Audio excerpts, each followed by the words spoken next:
નમસ્તે વિદ્યાર્થી મિત્રો, મારી નવી યુટ્યુબ ચેનલમાં આપ સર્વેનું સ્વાગત છે। હું નમ્રતા સયાણી જે ધોરણ 9 માંનું ગણિત લઈને આવી રહી છું।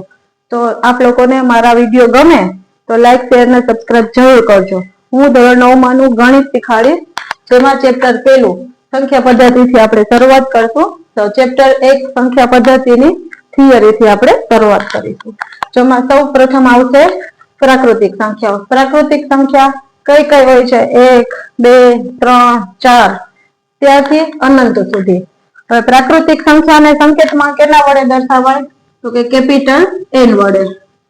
કેપિટલ N વડે પ્રાકૃતિક સંખ્યાને સંકેત N વડે દર્શાવાય। અને સૌથી નાની પ્રાકૃતિક સંખ્યા કઈ છે? નાની પ્રાકૃતિક સંખ્યા 1। પણ જો સૌથી મોટી પ્રાકૃતિક સંખ્યા પૂછવામાં આવે તો તે શક્ય નથી। એનું કારણ એ છે કે સૌથી નાની તો આપણે એક પ્રાકૃતિક સંખ્યા મળી જાય છે, પણ મોટી ના મળે, કેમ કે આ અનંત સુધી સંખ્યાઓ છે। તેથી પ્રાકૃતિક સંખ્યાઓ કઈ છે?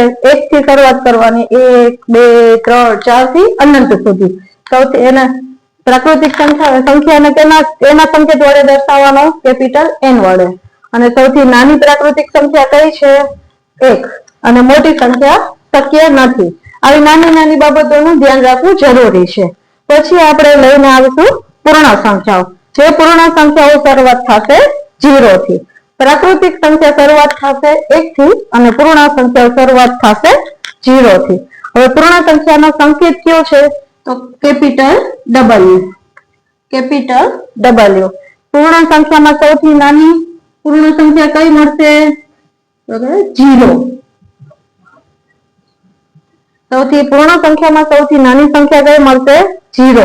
આમાં પણ મોટી સંખ્યા તો એ પણ શક્ય નથી। મોટી સંખ્યા પૂર્ણ સંખ્યાની કઈ છે? તો કે શક્ય નથી। આવી જ રીતે નાની નાની બાબતોનું ખાસ ધ્યાન રાખવું પડશે। એક માર્ક્સમાં સવાલમાં પૂછી શકે કે સૌથી નાની પૂર્ણ સંખ્યા, તો આવશે 0। સૌથી નાની પ્રાકૃતિક સંખ્યા 1। પ્રાકૃતિક સંખ્યાનો સંકેત તો કેપિટલ M। પૂર્ણ સંખ્યાનો સંકેત કેપિટલ W। ત્યારબાદ આગળ આવશે પૂર્ણાંક સંખ્યાઓ। પૂર્ણાંક સંખ્યાઓ એટલે કે કઈ? તો કે બધી પ્રાકૃતિક સંખ્યા। કઈ? બધી જ પ્રાકૃતિક સંખ્યાઓ।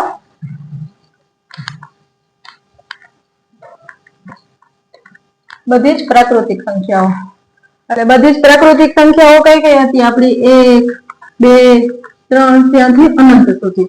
એ ઉપરાંત એનાથી વિરોધી। વિરોધી એટલે કઈ સાઈડ જશે? ઋણ સાઈડ। -1 -2 -3 ત્યાંથી અનંત સુધી। બરાબર? બધી જ પ્રાકૃતિક સંખ્યા અને એની વિરોધી, એ ઉપરાંતની પૂર્ણ સંખ્યાઓનો 0। આ બધી જ મળી અને જે સંખ્યા બને તેને પૂર્ણાંક સંખ્યા કહેવાય। તેને પૂર્ણાંક સંખ્યા કહેવાય। એટલે 0 થી જમણી સાઈડ 1 2 3 ત્યાંથી અનંત સુધી, અને 0 થી ડાબી સાઈડ એટલે ઋણ સાઈડ, ઋણ 1 ઋણ 2 ઋણ 3 અનંત સુધી। આ બધી સંખ્યા જે ભેગી થાય તેને પૂર્ણાંક સંખ્યાઓ કહેવાય છે। તેને સંકેત સ્વરૂપે કેપિટલ Z કહેવામાં આવે છે। પૂર્ણાંક સંખ્યાનો સંકેત કેવી રીતે? Capital Z। પૂર્ણાંક સંખ્યાઓ કઈ કઈ છે? તો કે 0 થી 1 2 3 આમ જમણી સાઈડે જઈ શકે, અને -1 -2 -3 ત્યાંથી અનંત, એટલે બધી જ સંખ્યાઓ ભેગી થઈને આખા જથ્થાને શું કહેવાનું? પૂર્ણાંક સંખ્યાઓ। પૂર્ણાંક સંખ્યાઓનો સંકેત કેપિટલ Z। હવે આપણે આગળ વધીશું, જે છે સમય સંખ્યાઓ। સમય સંખ્યા એટલે જે સંખ્યાને p ના છેદમાં q ના સ્વરૂપે દર્શાવી શકાય તે સંખ્યાને સમય સંખ્યા કહે છે। પણ q does not equal 0, એટલે q ના સ્થાને કોઈ દી 0 આવે નહીં। અને સમય સંખ્યાનો સંકેત છે કેપિટલ Q। સમય સંખ્યાનો સંકેત છે કેપિટલ Q। વિદ્યાર્થી મિત્રો, આપણી થિયરી આ સાથે અહીંયા સમાપ્ત થાય છે। તો હવે આપણે શરૂઆત કરીશું સ્વાધ્યાયની। સ્વાધ્યાય 1.1 એમાં છે પ્રશ્ન પહેલો, શું 0 એ એક સમય સંખ્યા છે? શું તમે તેને p પૂર્ણાંક તથા q શૂન્યેતર પૂર્ણાંક હોય તેવા p, q ક્યુ માટે p ના છેદમાં ક્યુ સ્વરૂપમાં લખી શકાય. હવે જવાબમાં આવશે શું શૂન્ય એ એક સમય સંખ્યા છે? તો કે જવાબમાં આવશે હા. શું શૂન્ય એક સમય સંખ્યા છે? તો કે હા. શૂન્યને p ના છેદમાં q સ્વરૂપમાં લખી શકાય.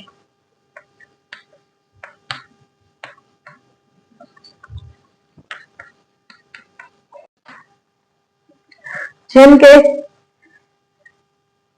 0 ના છેદમાં 11, 0 ના છેદમાં એક કોઈ બી રકમ 21, પછી 0 ના છેદમાં ઋણ 3, 0 ના છેદમાં ઋણ 8, 15, 20 કાંઈ પણ ટૂંકમાં શું કહેવાનું છે?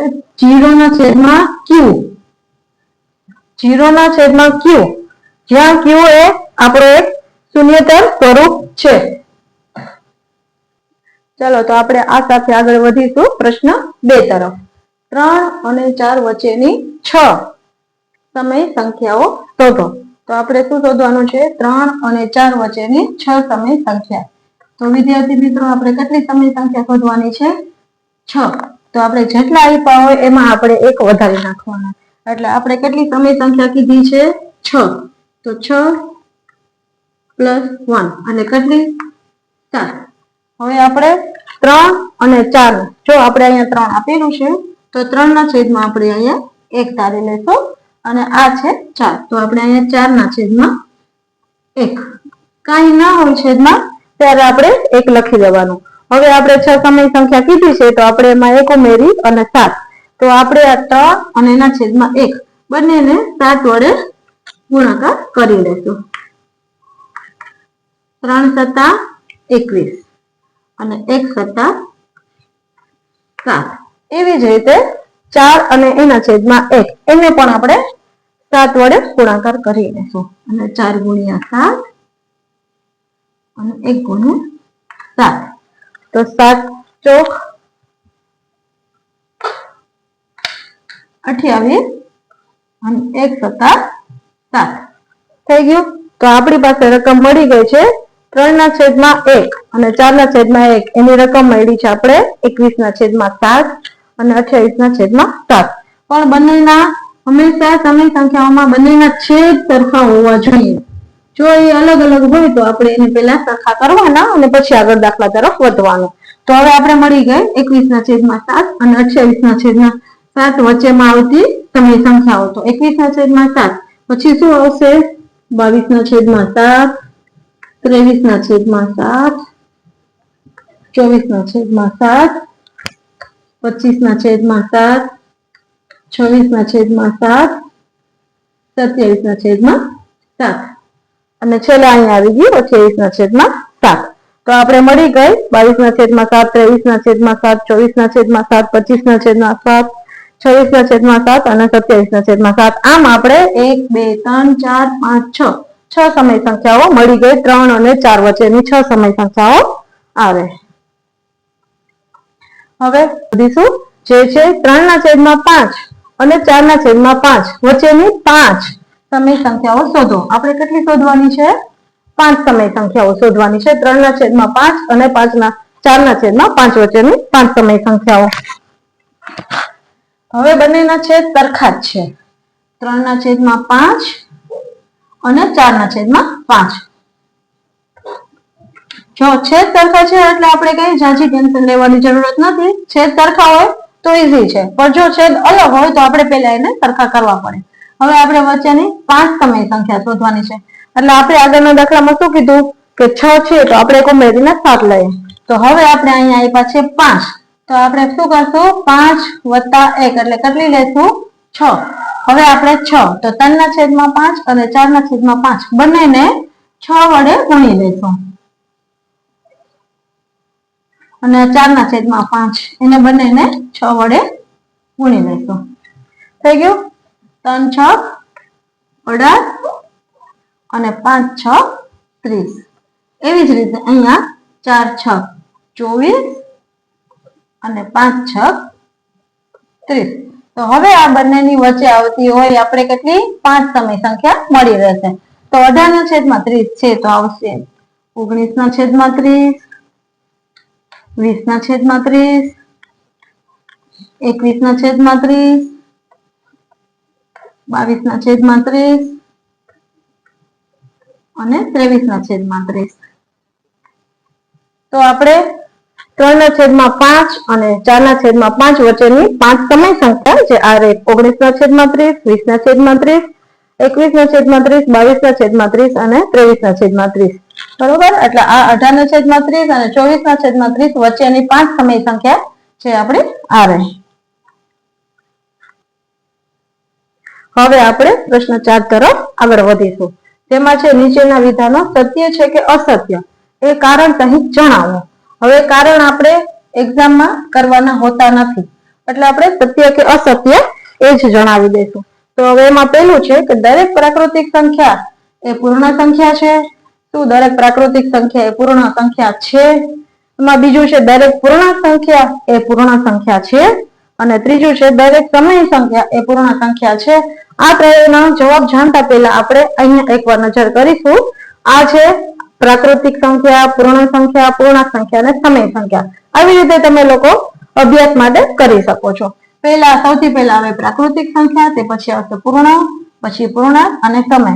જો આ સત્ય છે કે અસત્ય એ જાણવા માટે આપણે આ સમજી લેશું. પ્રાકૃતિક સંખ્યા છે તો પ્રાકૃતિક સંખ્યા પછી શું આવશે? પૂર્ણ સંખ્યા. પ્રાકૃતિક સંખ્યા આપણી શરૂઆત થશે 1, 2, 3, પછી આવશે પૂર્ણ સંખ્યા, તે શરૂઆત થશે 0 થી. પછી પૂર્ણ સંખ્યા બાદ આવશે પૂર્ણાંક સંખ્યા, જેમાં આપણે ધન, ઋણ અને 0 જે બધે જથ્થાનો સમાવેશ છે. પછી પૂર્ણાંક પછી થશે સમય સંખ્યા. આ યાદ રાખવાનું કે પ્રાકૃતિક માંથી પૂર્ણ તરફ જવાનું, પૂર્ણ પછી પૂર્ણાંક અને પૂર્ણાંક પછી સમય. પરંતુ ઉપરથી નીચે આપણે આગળ વધવાનો પ્રયત્ન કરવાનો, પણ આપણે રિવર્સમાં ગાડી નહીં જવા દેવાની. જેમ કે સમય સંખ્યામાંથી પૂર્ણાંક તરફ, પછી પૂર્ણાંક પછી પૂર્ણ તરફ અને પૂર્ણમાંથી પ્રાકૃતિક તરફ, એમ કોઈ દી આપણી ગાડી ઊંધી જવા દેવાની નહીં. જો આમ હોય તો આપણા બધા કારણ સત્ય હશે, અને આવી રીતે હશે તો આપણા કારણ બધા અસત્ય હશે. તો એમાં પેલું છે દરેક પ્રાકૃતિક સંખ્યા એ પૂર્ણ છે.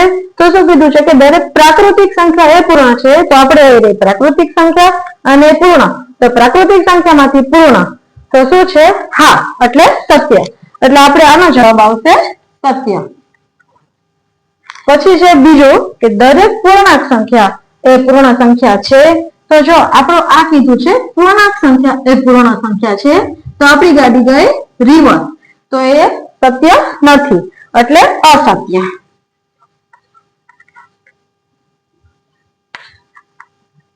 ત્રીજું છે દરેક સમય સંખ્યા એ પૂર્ણ સંખ્યા છે.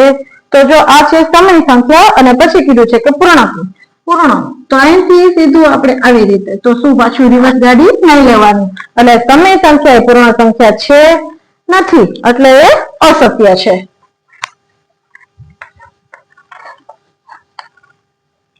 સમજાઈ ગયું? હવે આ સાથે સ્વાધ્યાય 1.1 નો અહીંયા સમાપ્ત આપણે કરીશું.